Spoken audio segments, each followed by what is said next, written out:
প্রশাসনও কিন্তু দ্বিধা বিভক্ত, প্রশাসন ৩-৪ ভাগে বিভক্ত। ১২ তারিখ সকাল মানে দুপুর ১২টার পর থেকে দেখবেন ইউনূস সবগুলোরে বাঁধবে।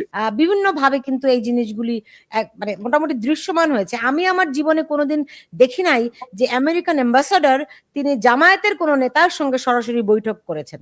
তাদের সঙ্গে সম্পর্ক আছে, মেনটেন তারা করে, কিন্তু প্রকাশ্য তারা মিটিং করে এটা আমি দেখি নাই। ফলে এই আলামতগুলি খুব স্পষ্ট ছিল। এখন হঠাৎ করে বিএনপির পক্ষে আবার হাইপটা কেন, আর জামাত সেটা মানবেই বা কেন? তানভীর লেঙ্কান। জামাত শেষ পর্যন্ত চেষ্টা করবে, প্রশাসন সবকিছু তাদের, ইউনূস তো আছে, তাদের ওয়াকার ইউনূস দুইজনই আছে তাদের পক্ষে। কিন্তু ওয়াকার এবং ইউনূস কুলে উঠতে পারছে না। টনিক ভাই যেটা বললো যে প্রশাসনে তাদের নিরঙ্কুশ ইয়েটা নাই, আধিপত্যটা নাই, সেখানে প্রশাসনও কিন্তু দ্বিধা বিভক্ত, প্রশাসন ৩-৪ ভাগে বিভক্ত। তো যার কারণে আপনার এই যে গত 18 মাসে আইন শৃঙ্খলা রক্ষা করতে পারেনি, এবং ভোটারদের যে নিরাপত্তা দেওয়া বা এটাও পারবে না। এটা অ্যাবসার্ড, এগুলো সম্ভবই না। আপনি দেখবেন যে সকালবেলা ঘুম হওয়ার সাথে সাথে, ঘুম থেকে ওঠার সাথে সাথে ভোট বাক্সের বাক্সের যে ভোট, ওই ব্যালট বাক্স নিয়ে চলে যাবে একদিকে, নিয়ে পানিতে ফেলে দিবে হানা ভোটের বাক্স, ওই বাক্সই বোঝা পাবে না যে ভোট হবে আগে এইটা কিনা বলে নির্বাচনের ভোট, হানা বাক্সের ভোট। আমি বলে দিলাম আপনারা, আমি সুলতানাবাবু বলি, আজকে আপনি ওই দিন লাইভ করবেন, আমি বাংলাদেশে কত জায়গার পুকুরে, ডোবাতে, নালাতে হানা ভোটের বাক্স ভাসে আপনি খালি দেখবেন ওদিন। কারণ মানুষ লাইট থেকে হানা ভোট মানে আপনার দেশের বাইরে পাঠাবে। এগুলো এই যে হানাটা কাদের? হানা তো হচ্ছে এই যে জামাত, এনসিপি, ইউনূস, আলী রিয়াজ, এইসব চোর বাটপার বদমাইশদের হলো হানা ভোটের ভণ্ডামি। এটা তো জনগণের জন্য কোনো হানা ভোটের ইয়ে নাই। আর বিএনপি জেনে শুনে এই ধরনের সংবিধান বিরোধী কর্মকাণ্ডে বিএনপি নিজেদেরকে জড়াবে না, কারণ বিএনপির লং টার্ম রাজনীতি করার ইচ্ছা আছে। তারা কি বসে বসে, তারা তো, আমি তো মানে তাদের, টনিক ভাই যেটা বললো যে কোন রকমে 12 তারিখ পর্যন্ত যা, তারপর হবে খেলা। আপনি 12 তারিখ সকাল মানে দুপুর 12টার পর থেকে দেখবেন ইউনূস সবগুলোরে বাঁধবে, যমুনা থেকে বের হতে পারবে না, ওগুলোর ওখানে বেঁধে ফেলবে। 12টার মধ্যে, দিনের 12টার মধ্যে ইউনূসের এই যতগুলো আছে চোর চোরটা, এগুলো সবগুলোরে বিএনপি 12টার মধ্যে বেঁধে রাখবে। বেঁধে ওই যে শফিক বলছে না ডাস্টবিন, যে নির্বাচনের ফলাফল পরে হবে, হানা ভোটের ফল দিতেই পারবে না, আগে এই ইয়ের ভোটের অংশ দিতে হবে, জাতীয় নির্বাচনের ফলাফল দিতে হবে।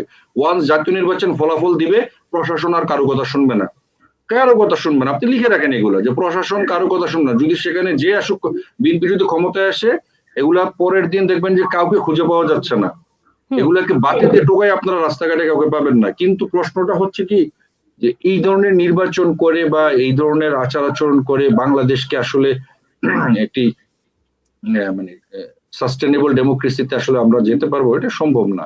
কারণ যে অরাজকতা ইউনূস আমাদেরকে গত 18 মাস আমাদের মধ্যে ছড়িয়ে দিয়েছে, এবং মানুষের মধ্যে যে হানাহানিটা তৈরি করেছে, যে বিভেদটা তৈরি করেছে, এটা লং রান বাংলাদেশকে সাফার করবে, বাংলাদেশের জনগণ সাফার করবে। আজকে দেখেন মানে তারেক রহমান যত কথাই বলুক বা যত আশ্বাসী দোক জাতিকে, দিন শেষে তারেক রহমান কিন্তু একবারও বলে নাই যে গত 18 মাস বিএনপি কর্তৃক আওয়ামী লীগের নেতা কর্মীদের উপরে যে মিথ্যা মামলা, নির্যাতন, নানা ধরনের নিপীড়ন হয়েছে, সেজন্য বিএনপির পক্ষ থেকে আমি আপনাদের কাছে, আওয়ামী লীগের কর্মী সমর্থকদের কাছে আমি দুঃখ প্রকাশ করছি, সেটা কিন্তু বিএনপি করে নাই। উপরন্তু আওয়ামী লীগকে নিষিদ্ধের প্রক্রিয়ায় তাদের ইন্ধন ছিল, এবং ইউনূসের এই যত অপকর্ম, সেগুলো কিন্তু তারা তলে তলে তাদের সায় ছিল। এবং সবচেয়ে বড় যে ইস্যুটা, এই যে ইউনূস যে অবৈধ চুক্তিগুলো করেছে, এই চুক্তির ব্যাপারে বিএনপি এখনো কোনো খোলাসা করেন। আজকে জাতির উদ্দেশ্যে ভাষণেও তারেক রহমান এ ধরনের কোনো আপনার কথা কিন্তু তিনি বলেননি, যে বিগত 18 মাসে দেশ বিরোধী যত চুক্তি হয়েছে, যদি বাংলাদেশের স্বার্থ সংরক্ষিত না হয়ে থাকে, তাহলে বিএনপি ক্ষমতায় আসলে ওই চুক্তিগুলো আমরা বাতিল করবো, এই ধরনের কোনো ঘোষণা কিন্তু বিএনপিও দেয়নি, জামাতও দেয়নি। কিন্তু আমরা যে জিনিসটা শুনেছি, যে সবচেয়ে যে আমাদেরকে যে গোলামের চুক্তি যেটাকে বলে, যে এনডিএ চুক্তি ইউএস এর সাথে, সেখানে বিএনপি এবং জামাতের সাথে কিন্তু আপনারা প্রায় 15-20 দিন আগে শুনেছিলেন যে ট্রাম্পের ঘনিষ্ঠ কেউ তাদের দুপক্ষেরই অনুমোদন নিয়েছে যে তারা যদি ক্ষমতায় যায় তাহলে এনডিএটাকে তারা কন্টিনিউ করবে কিনা। সেখানে জামাত এবং বিএনপি দুদলই কিন্তু তারা বলেছে যে না, আমরা এনডিএ চুক্তির পক্ষে আছি। তার মানে কি, এই যে গত 18 মাসে এই দেশটিকে সম্মিলিতভাবে বিক্রি করা হলো, দেশের স্বাধীনতা সার্বভৌমত্বকে বিকিয়ে দেওয়া হলো, বাংলাদেশের আপনার ইকোনমিক্যাল রিসোর্সেস যত হাব গুলো আছে, যেগুলোকে অলরেডি ফরেনারদের তুলে দেওয়া হয়েছে, সবকিছুই যদি আপনারা দিয়ে দেন, আপনারা যে এই উন্নয়নের ঝুলি শোনাচ্ছেন আমাদেরকে, যে আপনারা ক্ষমতায় আসলে ওই বেকারত্ব দূর করবেন, কর্মসংস্থান সৃষ্টি করবেন, এই করবেন, নারীর ক্ষমতায়ন করবেন, দুনিয়ার অনেক কিছু করবেন, টাকা না থাকলে করবেন কি? কি দিয়ে করবেন?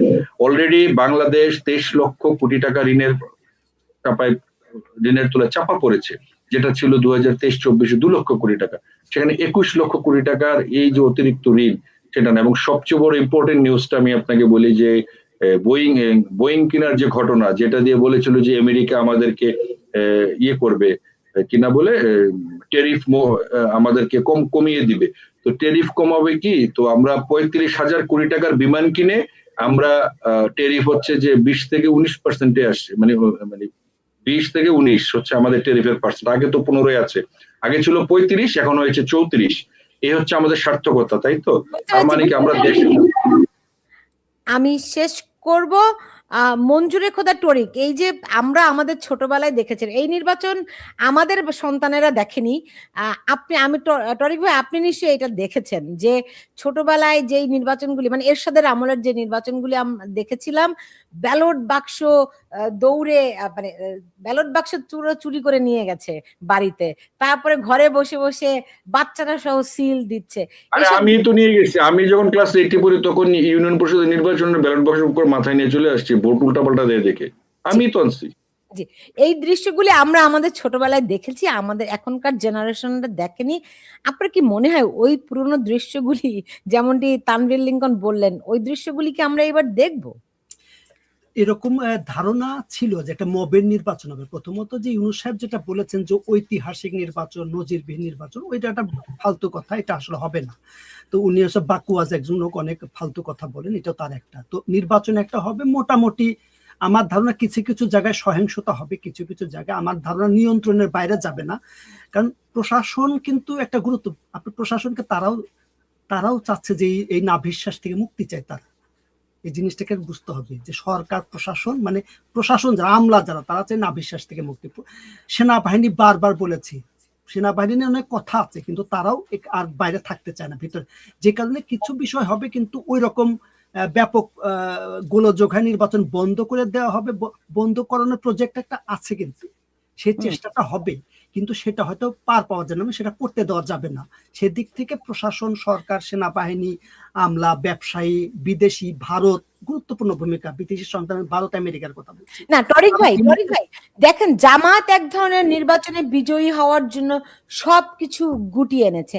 আমরা শুনেছিলাম যে এই যে ফেব্রুয়ারিতে নির্বাচন হচ্ছে, সেটিও আসলে জামাতের কারণে তাদেরকে নিজেদের গোছাতে একটু সময় দরকার ছিল, যেই কারণে বিএনপি চেয়েছিল প্রথম 3 মাসের মধ্যে নির্বাচন, রাজি হলো না। ডিসেম্বরের মধ্যে নির্বাচন, তাও রাজি হলো না। জামাত ভেবেছিল তারা ফেব্রুয়ারির মধ্যে বাতাস দিয়েছে। আপনি বুঝতে হবে যে জামাতকে কোনো পরাশক্তি তাদেরকে এমন ভাবে হাইপ তুলতে সাহায্য করতে। আমরা আল জাজিরার সংবাদগুলো যদি দেখেন, তারা তো ফ্রম দ্য বিগিনিং, আমাদের যখন গোলাম আজমদের বিচার হচ্ছিল তখন কিন্তু তাদের পক্ষে নানাভাবে প্রমোট করেছে। এবং সাম্প্রতিক সময় আমেরিকাও যদি বলে, এবং তারা কিন্তু সংবাদগুলো লিক আউট করেছে, বিভিন্ন সংস্থা তাদেরকে জামাত তারা বলেছে, বার্গেনিং করেছে বিএনপির সাথে যে কি ধরনের নেগোসিয়েশন হবে, বোঝাপড়া হবে, স্বার্থগুলো উদ্ধার করবে। পরাশক্তির আছে স্বার্থ, তাদের কোনো বন্ধুত্ব নাই। তারা কোন দলকে দিয়ে তাদের স্বার্থ উদ্ধার করবে বাংলাদেশের মধ্যে থেকে। ভারত চায়নার সাথে কে কিরকম বোঝাপড়া আছে, সে চায়নাকে না করতে হবে, সোজা কথা। সেক্ষেত্রে তারা একটা জামাত চায়নার সাথে একটা বোঝাপড়া, না এখানে ভারতের একটা গুরুত্বপূর্ণ ভূমিকা আছে। শেষ পর্যন্ত জানা যায় ভারতের সাথে বিএনপির একটা বোঝাপড়া আছে। সর্বশেষ শেখ হাসিনার 13 তারিখের সাংবাদিক সম্মেলনের বক্তব্যের অনেক কথা ইঙ্গিতপূর্ণ। আপনি সেটা যদি খেয়াল করেন, রিড করেন, তাহলে জিনিসগুলো বুঝতে পারবেন। তবে সুলতান আপা, আরেকটা জিনিস হচ্ছে যে জামাত কিন্তু সহজে ছেড়ে দিবেন। আপনারা পত্রপত্রিকায় দেখেছেন, প্রায় তারা 2000 কোটি টাকার একটি তারা ফান্ড তৈরি করেছে নির্বাচনের বৈতরণীটি পার হওয়ার জন্য। এবং জামাত যেখানে একটি ক্যাডার ভিত্তিক রাজনীতি করে, তাদের সশস্ত্র মানে ক্যাডার এটা আছেই। সুতরাং আপনি টনিক ভাই যে জিনিসটা বললো যে কিছু কিছু জায়গাতে সহিংসতার চেষ্টা করবে, আন্ডার কন্ট্রোলে থাকবে, আমার মনে হয় না যে কিছু জায়গায় আন্ডার কন্ট্রোল তারা নিতে পারবে। কারণ হচ্ছে যে তারা দিন শেষে যদি টের পেয়ে যায় যে নির্বাচনে তারা পার হতে পারবে না, এখন সেটা আমার ধারণা, আপনার কথার সাথে আমি দ্বিমত করছি না, যে কোনো সম্ভাবনাকে আমরা নাকচ করছি না বা গ্রহণ করছি। একটা সন্দেহের মধ্যে সবকিছু রাখছি। শেষ খেলাটা বা শেষ পর্যায়টা 12 তারিখ সকাল থেকেই বোঝা যাবে, দুপুরের পর সকাল থেকেই মূলত বুঝে, ইভেন 12 তারিখও লাগবে না টনিক ভাই, আপনি এটা 11 তারিখ থেকে বুঝে ফেলতে পারবেন। 12 ইলেকশনের একদিন আগে থেকে আসলে বোঝা যায় যে বাংলাদেশের আবহাওয়া কোন দিকে যাচ্ছে, ওইটা 12 তারিখ যাওয়া লাগবে না আমাদের। এই জন্য বললাম যে ইতিমধ্যে যেটা বোঝা যায় যে আমাদের সেনাবাহিনীর একটা বড় অংশ, শক্তিশালী অংশ যারা প্রভাবিত করতে পারে, তারা নির্বাচনটা চায়, প্রশাসন নির্বাচনটা চায়, সরকার বাধ্য নির্বাচন করতে। ভারত পরিষ্কার জানিয়ে দিয়েছে আমরা নির্বাচন চাই, একটা রাজনৈতিক সরকারের সাথে আমরা কাজ করতে চাই। দেশের মধ্যে আরো অসংখ্য অনেক সংকট প্রকট তৈরি হচ্ছে, এটা তারাও বুঝতে পারছে। তারা এখন এক্সিট বা অন্য কোনো বিষয় নিয়ে চিন্তা করতে পারে বিষয়গুলো, এছাড়া অন্য কোনো বিষয়ে আমার মনে হয় না বড় কোনো ফ্যাক্টর হবে নির্বাচনের পরের ঘটনাগুলো। জামাত কামড় দেবে, কারণ তাদের এখানে অস্তিত্বের প্রশ্ন, কারণ দায় এটা তাদেরকে নিতে হবে, যে অপকর্মগুলো তারা ঘটিয়েছে এখান থেকে কেউ দায় পাবে না। আমি মনে করি ইউনূস সাহেবের তো কোনো দল নাই, উনি যখন দেশে বা বিদেশে যেখানে থাকবেন ওনাকে তো বিপদ পড়তে হবে। আপনি 32 নাম্বারকে গুড়িয়ে দিলেন, হোয়াটস রং উইথ দ্য 32 নাম্বার? ওখানে গ্রামীণ ব্যাংকের কথা বলাতে আপনি পান্নাকে জেলের মধ্যে ঢুকালেন, আনিসকে জেলের মধ্যে ঢুকালেন, তো তাদের তো এগুলো হিসাব করতে হবে তাদের।